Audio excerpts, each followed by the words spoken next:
Okay, so here we go with part two. Let's talk about the Cultural Revolution.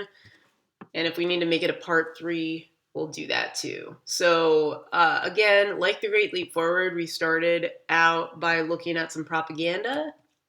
So, definitely check those out again. And in class, we did some comparison to the Great Leap Forward. I think the most important takeaway here is that it's obviously much more, it's hard to apply tone to a poster, I guess, but it's sort of more, I guess aggressive would be a good word to use.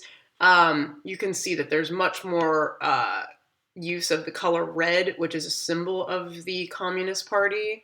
Um, it's just, it's much clearer what the message is, I suppose, is what I'm trying to get at. But we talked about these at length, and it seemed like you guys got the general takeaway of why this propaganda is important. Then we analyzed the primary sources on the Cultural Revolution that we read about. So if you have those handy and you want to go back to those, definitely. But I think these big groupthink questions are what are really important, right? So why was the Cultural Revolution, from Mao's point of view, necessary, right? This is true for many totalitarian dictators, and many leaders for that matter. It is one thing to rise to power. One might say, not that it's easy, but it is much easier to rise to power than it is to maintain power. And so one could say that because the Great Leap Forward failed, and of course, regardless of the 100 Flowers campaign experiment, etc., that if Mao hadn't done something dramatic, that his reputation, that the strength of his party, that his own leadership would be in jeopardy. So one might argue that the Cultural Revolution was one of the most massive cover-ups in human history, right? Again, of course, consider some of the specific human rights issues that are raised during the Cultural Revolution as well, because obviously that's the theme that we've been examining this unit through. So, big picture, right? The Cultural Revolution lasted for the last 10 years of Mao's life, and that's a long time, 1966 to 1976. We analyzed this photo. I'm not going to do it on this video. I think you got the idea. Ask me about it if you're not sure. But it was in some ways comparable to de-Stalinization in the sense that Mao sort of phrased the Cultural Revolution as his attempt to go back to the more pure Leninist and Marxist forms of communism. But the way it differed from de-Stalinization, of course, was that it was the same leader, right? It wasn't de-Maoization because Mao was still alive. So he's not trying to disparage the previous communist leadership. He's, if anything, trying to say that other communists in the party are tainting the party, and that we meaning the Chinese population, must go back to that really traditional idealistic form of Marxism, with Chinese flavor, of course, because it's more agricultural. Okay, cool. So another theory as to why the Cultural Revolution took place when it did was Mao was getting older, and sometimes when a leader ages, when a person ages for that matter, their mind starts to deteriorate. And so some people say that he was kind of losing his marbles, getting paranoid. And so this was almost a Hail Mary from Mao, right? Just like the method Mao used to rise to power to begin with, he realized that power is in numbers. So he used the masses of the Chinese population to launch his Cultural Revolution campaign. And this time, the masses, rather, with regard to the masses, the children were the pivotal figurehead of the Cultural Revolution, right?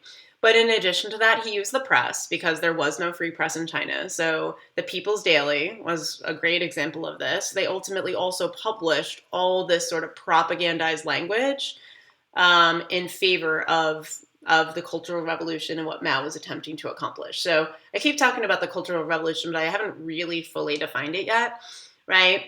Basically, what Mao was attempting to achieve was silencing of any perpetuating traditions that hadn't been completely erased when Mao took over to begin with in 1949. So we've said this in class a lot. It's one thing to change the law, but it's quite another thing to change tradition, right? And so many people still have their old ideas, their own beliefs, their old traditions, and Mao's trying to cleanse people of those. One of the most important examples of this lingering tradition that Mao's attempting to stop is Confucianism. And I know Confucianism isn't a religion per se, but it's still a tradition and it's still a way of life. And Mao wants it gone, right? He believes that you can't truly be a communist and be a Confucianist at the same time, right? I talked to you guys in class about how literally Confucius's hometown of Chufu was raided by the Communist Red Guard. And eventually I'll show you some photos of that when we get towards the end of the unit when I went to Chufu back in 2008. So we also organized an army. It was called the Red Guard, and you started training for the Red Guard when you were a child. You literally see these little these kids who are reading from the Little Red Book, which let's talk about that next, just in a second. But the Red Guard, another really important part of it, was that members of the Red Guard were literally encouraged, if not obligated, to denounce any adult in their life that seemingly went against the Communist Party, including your parents and your teachers, right? The Little Red Book was sort of, I know I was just talking about how there literally is no religion in a communist country, so I realize the irony here, but the Little Red Book was sort of the Bible of Mao's China, but you had to have one. So if you were a student and you didn't have a Little Red Book, I actually don't know what would happen to you, but it was, you could not show up to school without it, right? It was basically a book full of Mao's writings, and we read an excerpt from it. And we know that Mao used language to attempt to inspire the younger generation by telling them that they were the future, right? And what he meant by that, literally, I mean, they were the future. He literally felt like they were the future of the Communist Party. And the other reason why, of course, this is so important, and I forget, I think I asked questions in the discussion section here. Yeah, it's really important, and I'm not going to have this prolonged discussion about it on this video, why children and young adults are the figureheads of the Cultural Revolution. And I know you guys know why, because you've been really paying attention in class, but just think more about that because that's really key.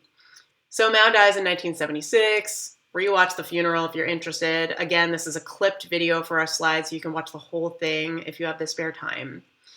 Then we listen to oral histories.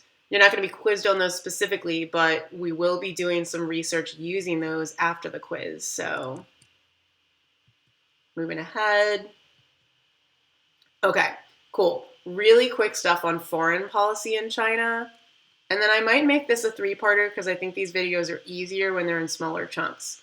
So cool, right? The only example I'm going to get at with this is Nixon's visit to China in 1972. And I don't really have any text on this slide that answers any of these questions, so I'm just going to talk you guys through it. We watched this video in class. Feel free to rewatch. But essentially, the reason why China and the US are warming up to each other in the 70s, and rather, I should be saying the early 70s, not the late 70s, forgive me, is because China and the Soviet Union were no longer so friendly with one another. When was it? About the late 1950s was an event called the Sino-Soviet split. For a number of reasons, there was a border dispute, there's ideological disputes. China and the Soviet Union sort of sever their friendly ties. Another part of it is that China wants to develop its own nuclear weapons, or rather, it wanted the Soviet Union to give it nuclear weapons, and the Soviets didn't really want to. So it was sort of like this hierarchical relationship. China felt like the Soviet Union was treating it like its little brother or something. And China's far larger in terms of population, and they didn't like it. They sort of felt patronized. Another thing that we talked about a little bit is the historical context, right? We know that Nixon paid a visit to the Soviet Union in 1959 during the kitchen debate, but it's a very different circumstance. So first off, in 1959, Khrushchev was in control of the Soviet Union, and that was during de-Stalinization. Khrushchev sort of wanted to open up the Soviet Union, at least to, potential, just some communication with the outside world, right? But this, with Mao, right, is happening in the middle of the Cultural Revolution. Nixon visits China in 1972. So that's strange, right? But in reality, this is sort of a mutually beneficial arrangement for both China and the US. The US wants to sort of partner up with China, A, because China and the Soviet Union aren't so close anymore. So it's not that they have a mutual enemy, but they have a mutual, I don't know, they have a mutual dude that they don't trust anymore. There's a term for that, but I can't think of it right now. In addition, the US sees great economic opportunity in opening up its relationship with China.